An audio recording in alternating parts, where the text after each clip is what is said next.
जी, आज हम आपसे बात करना चाहते हैं। एक दिन कुछ वरिष्ठ लोग चर्चा कर रहे थे कि किसी विचारधारा से जुड़कर बात कहना, विचारधारा की दृष्टि से विचार करना, किसी तय विचारधारा के प्रभाव में रहकर बात करना, किसी तय विचारधारा के प्रचार प्रसार में शामिल होकर बात करना ठीक नहीं होता। ऐसा व्यक्ति एकदम लीक की सीधी दिशा में जाता है, दाएं बाएं नहीं देखता, विचार नहीं करता।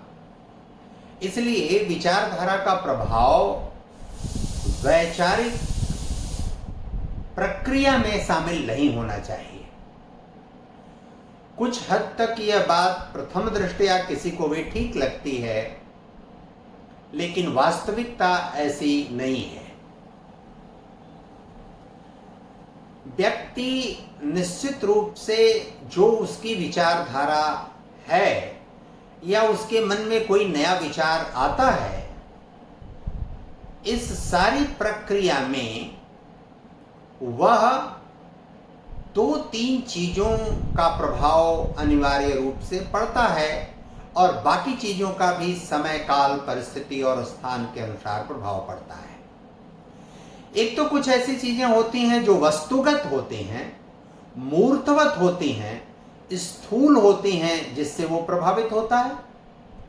कुछ चीजें ऐसी होती हैं कि जो अमूर्त होती हैं, अदृश्य होती हैं, सूक्ष्म होती हैं, दिखाई नहीं पड़ती, उसका भी उसके जीवन पर प्रभाव पड़ता है। स्वयं विचार एक ऐसी अमूर्त सत्ता या इकाई है जिसका प्रत्यक्ष प्रभाव आपको दिखाई नहीं पड़ता, लेकिन उसका प्रभाव होता है। ठीक जैसे आपकी आत्मा और आपका मस्तिष्क है और आपकी शरीर है, शरीर से भी आप प्रभावित होते हैं, किसी के उसके मस्तिष्क और उसकी आत्मा से भी आप प्रभावित होते हैं। दिल और दिमाग से प्रभावित होना और शरीर से प्रभावित होना, ये दोनों अलग अलग चीजें हैं और इन दोनों का प्रभाव व्यक्ति के जीवन पर पड़ता ही है। और किसी से अप्रभावित हुए बिना आप 100% रह जाएं, तटस्थ भाव में ऐसी स्थिति आना ठीक नहीं है और न तो यह संभव है।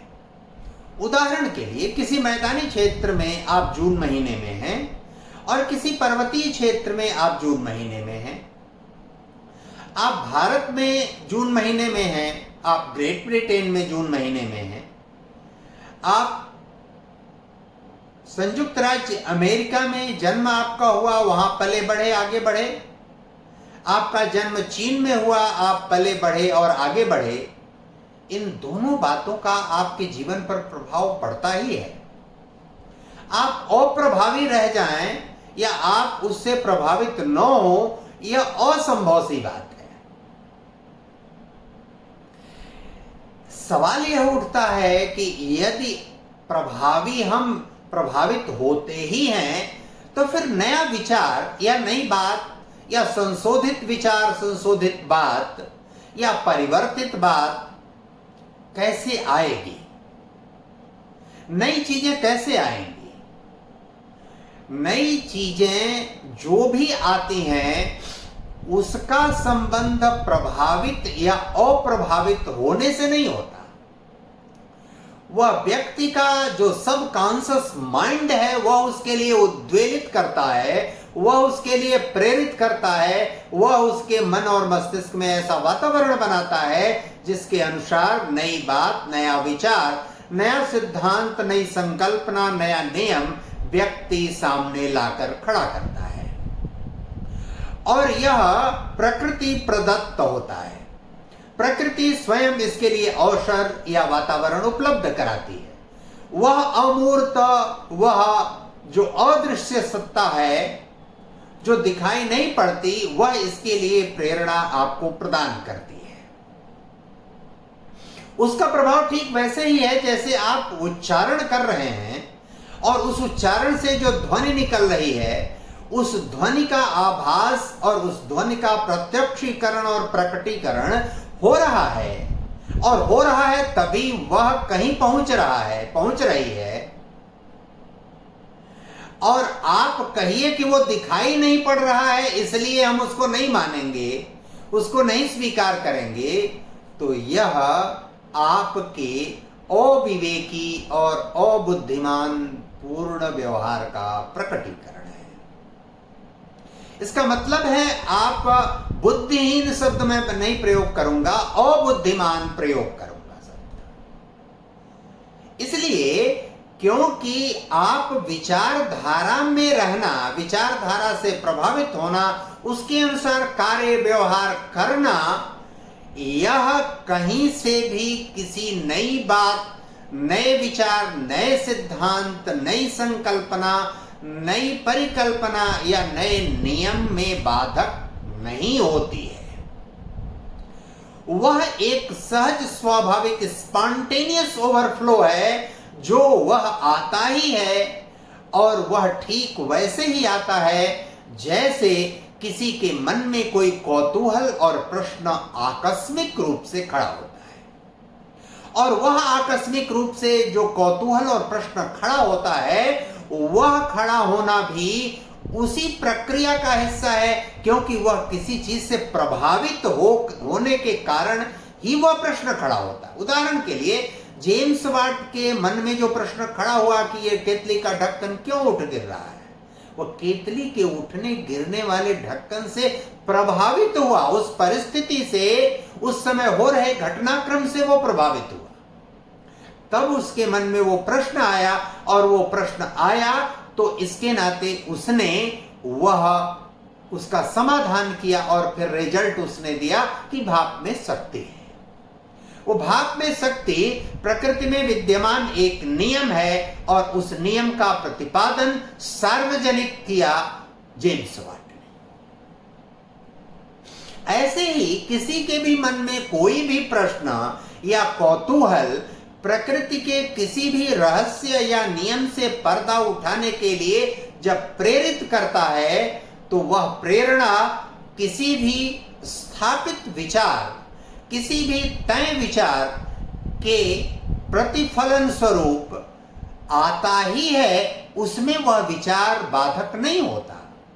और बाधक इसलिए नहीं होता, इसके भी प्रमाण हैं। दुनिया में बहुत सारे वामपंथी विचार के लोग कालांतर में आगे चलकर उनकी वह विचारधारा बदल गई, और जिस वामपंथ के सहज प्रभावित होकर उसी के अनुसार अपनी बात कहने सुनने में विश्वास करते थे, उसके विरुद्ध कुछ भी सुनना पसंद नहीं करते थे, कोई भी तर्क उनको स्वीकार्य नहीं था, वही लोग उस विचार के प्रति इतना नकारात्मक और ऐसी ऐसी बातें बाद के दिनों में करने लगते हैं कि वह बात कभी भी पूर्व की उनकी बातों को जिसने सुना है, समझा है, देखा है, महसूस किया है, सहसा विश्वास ही नहीं कर पाता।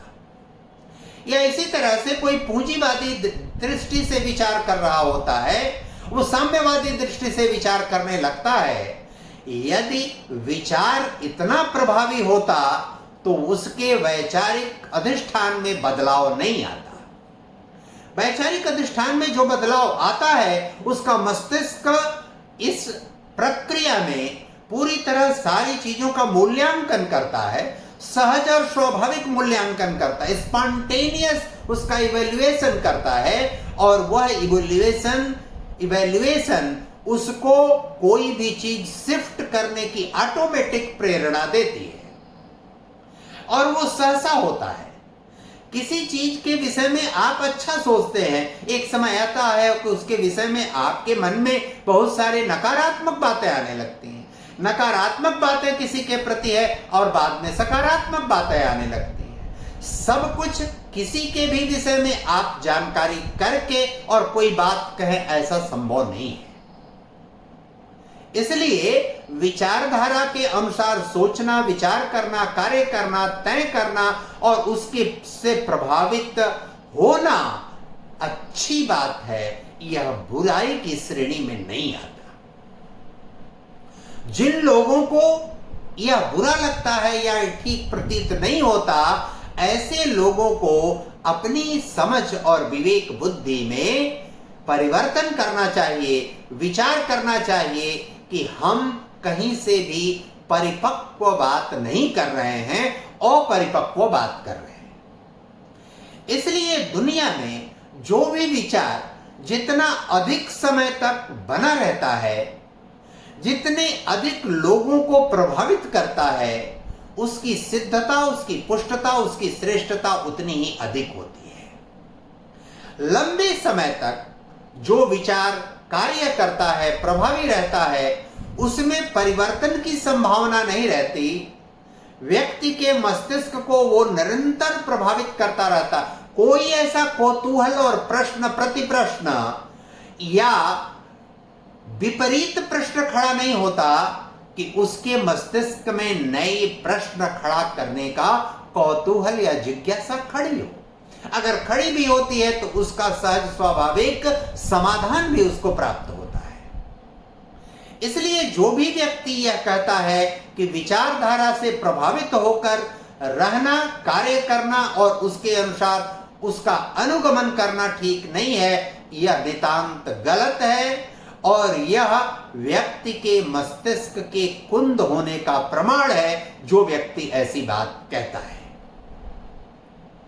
इसलिए जो भी विचार, जो भी वस्तु, जो भी तत्व, जो भी पदार्थ, जो भी प्रकृति के एक एक तत्व या कण प्रभावित करते हैं, उससे प्रभावित होते रहना चाहिए।